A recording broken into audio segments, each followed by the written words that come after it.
刚才我们所了解的就是关于选择对象的一些方法。那我们再来看一下，既然选择工具使用的频率这么高，那么它对应的有没有快捷键呢？我们点击看看，那么选择工具这里面没有快捷键，而我选择其他工具的时候，注意看矩形有快捷键，对吧？椭圆也有。那为什么选择工具会没有快捷键呢？这里面有一个技巧，比方说现在我使用的是矩形工具，我只要按一下空格键，它会自动跳转到什么选择工具上面来。也就是说，在口座当中，你在使用任何工具的时候，任何工具啊，按空格键都会直接跳转到选择工具上面来。那么这一个是一个很重要的功能。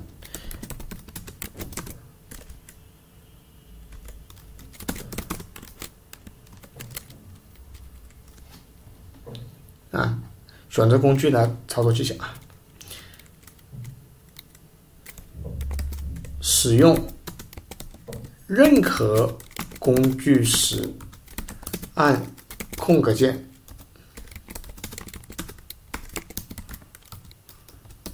跳转到选择工具，或者说你也可以这样去理解，就是我们的快捷键，选择工具的快捷键就是什么呀？空格键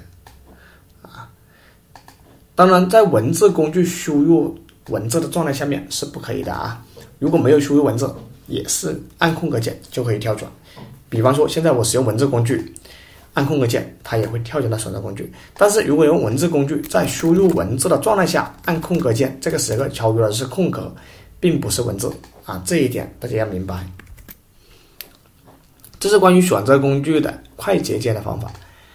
选择工具的作用，那么很明显，选择对象，选择对象以后，我们按下鼠标就可以将对我们的图形进行拖转移动，这是选择工具的第一个功能。第二个功能，我们可以对图形进行缩放的操作。比方说现在我需要对这个圆形进行缩放，选择圆形，注意看在它的四周，那么有对应着的有8个点，这8个黑色的点，我们鼠标放上去以后拖动，就可以对图形实现这种缩放的操作。那么它四周的这个点1、2、3、4，这4个点在拖动的时候，可以实现图形的什么等比例缩放。你看，不需要按任何键拖动，就是等比例缩放。那么如果我想缩放图形的宽度，那鼠标就放到这个位置，拖动就是缩放它的宽度，或者是左边这个点也可以。高度就是中间和下面这个点。四周角落的点用于等比例的按照它本身图形的比例进行缩放对象。这里我也给大家记在笔记当中。像这，对吧？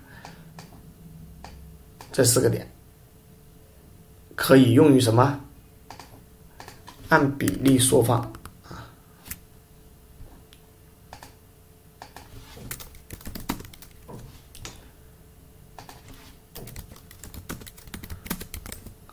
按比例缩放图形。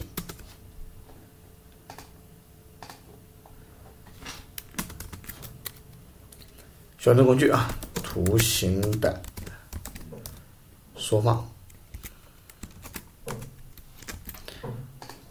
直接使用选择工具，那么对应着的4个角的锚点4个角的选择点和中间的点进行缩放操作。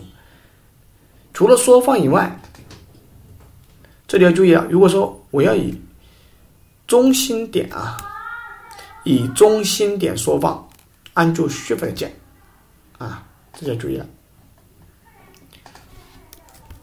以中心点缩放，按 Shift 键。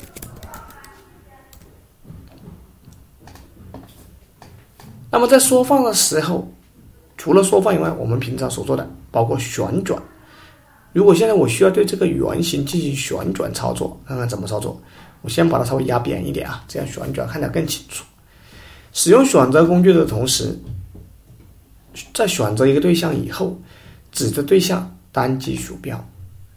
注意看，这个时候我们的状态就变了。单击鼠标以后，那么它四周的角落，其实我们现在看到这些形状，你就应该想得到，这4个点就是用于对图形进行旋转的。因为呢，这个箭头是转弯的嘛，对吧？就是旋转的图标。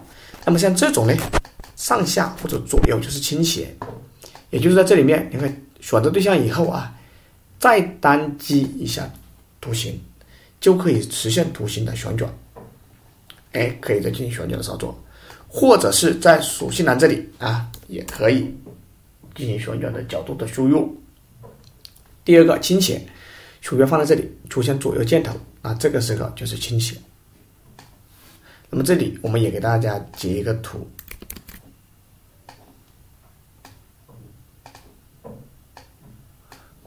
这4个啊，这4个，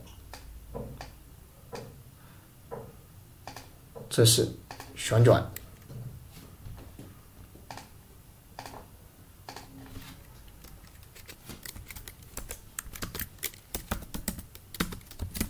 旋转对象。另外，这4个用圆形所包裹的这4个地方，那么就是我们的倾斜。